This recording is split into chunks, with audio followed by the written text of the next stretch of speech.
Hi, my name is Vince, and I want to give you my honest review of Libertalia, Winds of Galecrest.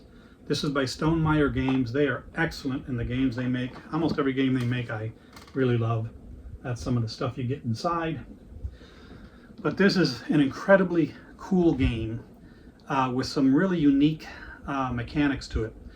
It's for 1 to 6 players, and like Stonemaier always does with their games, they always include a way to play it single player. They never forget about the person that just doesn't have someone to play with and wants to play a game on their own, a solo game. So it has a whole deck of cards and instructions for that.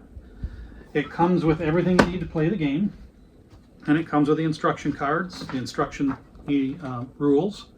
And like most Stonemaier games, there's not a whole lot of rules, a few pages, well illustrated, everything explained really, really well. And it has the rules for the Automa, or the solo player, that this is going to be the auto bot that plays against you. And this is the rules for that. So it comes with everything you need. This game is really, really cool because it incorporates a little bit of like card playing, almost like poker. At the beginning, everybody starts with the same 6 characters in their hand. There's a deck of 40 characters that are pirate-related, pirate-themed characters. Everybody has the same 40. You pick 6 to begin the game with, or I think you might pick 9, I can't remember. But anyway, you all start with the same amount, but yeah, you'll pick 9. You'll end up using 6 during a round, and there's 3 rounds.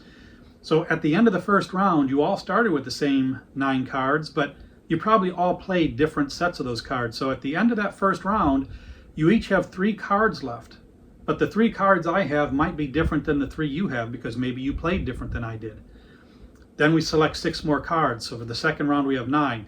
Now we all got the same 6 new cards out of that deck of 40 that we each have, but now they're mixed with the 3 leftover cards. And then the same thing happens. By the third round, everybody's hand has got 6 of the same cards that you got in the third round, but we have no idea what combination of other cards they have from the first 2 rounds. So that is a really cool mechanism. You have some idea, if you can keep track in your mind, what everybody might have and why they might play it out and how they might play it out. But this is not a card game. It really isn't. Let me take you to the table and show you what it looks like. So this is the game here, and like all Stonemaier games, it's beautiful. It's just a beautiful, beautiful looking game. Good chunky plastic pieces. The cardboard money pieces are thick and well made. Everything's good. The scorecard counters, high quality. Everything's excellent. But this is the deck of cards that everybody starts with. They each have their own set of 40, as you can see here. This character has 40, 40, 40. They're all the same in here. All these different cards. Everybody has cards 1 to 40. And every one of those is a different character from a pirate ship, and all of them have different abilities that trigger at different times in the game. Some at sunset, some at the end of the game, some at night. So they all trigger at different times, some at dusk, like that one.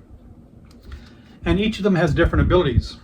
So the first player will take a deck, and he will shuffle that deck and randomly pull out 9 cards, show them to everyone, and then all the other players take those same 9 cards. So we all start with the same 9 cards, and we end up playing those cards out onto this row here. So this is a 3-player game, so we would have these 3 cards, and they get oriented from lowest number to highest, so they would be just like that. So you can, and whoever's here in this spot gets to do something first. They get to do their day ability. This person gets to do it second. This person gets to do it third. But this third person gets to take the first piece of loot. And each of these loots are worth different things and give you different amounts at the end of the game. So there's some value to being first here, because you might have a powerful effect. You might even have a character that will kill off one of these characters, or might move you to a different spot, or let you take loot early.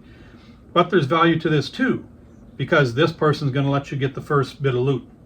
So each round is looting for 6 days, and you always know what loot's available. There's loot that's good, like the gold chest is worth 5 points, but this is a negative. This is worth lose 3 points. You can see it's a relic, lose 3 points. The barrel lets you gain 1 reputation and gain $1. So each of the things here do different things, and so you're going to look at that day's loot. You're going to look at the 9 cards in your hand and decide, what cards do I want to play out for what days? Because maybe this is the day I really want to get in and get some loot because it's really good there, but I certainly don't want to be the person stuck with the last piece of loot. So what do I do? And every player is trying not to be last on this day. So they're looking at the abilities on their cards and deciding how those cards will manipulate the table when they're put out, trying to guess what other people might put out. And a day like this is pretty standard, not too bad, but what if you had a day like this, where you had 2 negatives on there? See, everybody's going to be working hard not to get those, and the cards they play are going to determine that. And this keeps going. You gain reputation, which gives you points. There's a ton of replayability because there's 40 cards, and you're only ever going to use 9, 15, 21 in a game. So the randomness of what cards you're going to have available and how you're going to have to manipulate those cards, how do I use them, what's the best strategy for this set of cards, and then that's going to be affected by, oh my, what's out there to loot? What's available that I can get? How can I swing my reputation for more points? How do I use my special abilities to maximize points? Each round you score up your points, you track them on your point tracker. At the end of the game, the person with the most wins. So really cool game. There's tons of these loot tokens. They come in this neat little bag. So you reach in at the beginning of each round and pull out loot tokens. It is an absolute blast. There are these spots here determine what each of these does. So this is the chest. This is the relic right there. This determines what each one does. But there's a whole bunch of ones you can cover up that. So you can take the saber, and now this is what the saber does. Or you flip it to this side, and this is what the saber does. So there's a lot of replayability in what those things can do. And the game comes with a 2-sided board. If you flip the board over, everything's stormy looking, and it's a more difficult game to play, harder to achieve your goals. So if you want a more difficult game, you can do it that way. And like I said, there are components for playing a solo game. This is the map for the solo player and all the cards for the solo player and what they do. So they always provide that. So this is just a fantastic game. You and your family are going to absolutely love it. So I can't recommend this game enough. I have probably played this game 25 or 30 times. I've played it with 3 players, 4 players, 5 players, and 6 players. It plays great with all player counts. This is a game that I think younger players, 8, 9, 10 might be able to handle if they understand what's going on, but there's a lot of decisions to make each turn on what cards you're going to play, what loot's out there, what you think other people are going to play. So probably it's more geared towards 13 and up, but with a little help, younger ones could play it. But it is so cool. It's different every single time. No 2 games are the same. I absolutely love this game.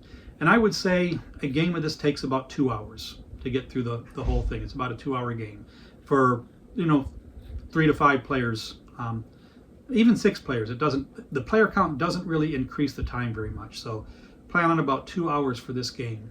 But you're going to love this. Your family's going to love it. If you're a gamer, if you know someone in your family, this would make a great gift for someone that loves playing board games. It is a blast. So go ahead and hit that add to cart. And if you're an Amazon Prime member, you could have this in 24 to 48 hours and be playing it. I highly recommend it. And if you buy it, I think you'll be thrilled that you did.